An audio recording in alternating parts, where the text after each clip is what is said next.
আচ্ছা, এমন কি কখনো হয়েছে আপনি একটা নতুন ফোন কেনার কথা ভাবছেন আর হঠাৎ দেখলেন চারিদিকে সবাই ওই ফোনটিই ব্যবহার করছে, অথবা একটি নির্দিষ্ট নতুন মডেলের গাড়ি আপনার পছন্দ হয়েছে, রাস্তায় বের হলেন, চোখে শুধু ওই গাড়িটিই আপনার পড়ছে। এমনটা কি কখনো হয়েছে? আপনার কি মনে হয় এটা কোনো কাকতালীয় ব্যাপার?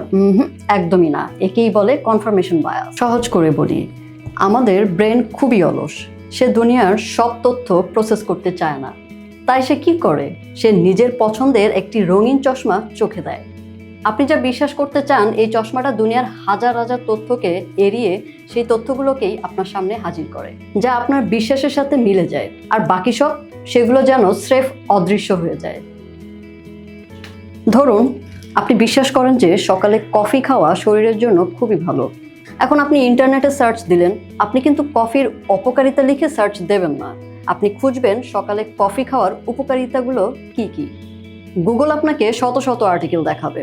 আপনি সেগুলো পড়ে আরও নিশ্চিত হবেন যে আপনিই ঠিক। অথচ ওই একই সময়ে হয়তো কয়েকশো রিসার্চ পেপার বলছে সকালে খালি পেটে কফি ক্ষতিকর। কিন্তু আপনার ব্রেন সেই তথ্যগুলো আপনার চোখেই পড়তে দেবে না, কারণ সে হাঁটতে পছন্দ করে না। সবচেয়ে ভয়ঙ্কর ব্যাপার হলো সোশ্যাল মিডিয়া। আপনি যা পছন্দ করেন, ফেসবুক কিংবা ইউটিউব আপনাকে ঠিক তাই বারবার দেখায়। ফলে আপনার মনে হয়, আরে বাহ, দুনিয়া সবাই তো আমার মতোই ভাবছে, তার মানে আমি ঠিক, আপনি ভুল। এইভাবে আমরা আসলে এক একটি অদৃশ্য দেয়ালের ভেতর আটকে যাই। আমরা সত্যটা দেখি না, আমরা শুধু আমাদের পছন্দের সত্যটুকুই দেখি। তাহলে উপায় কি? খুব সহজ।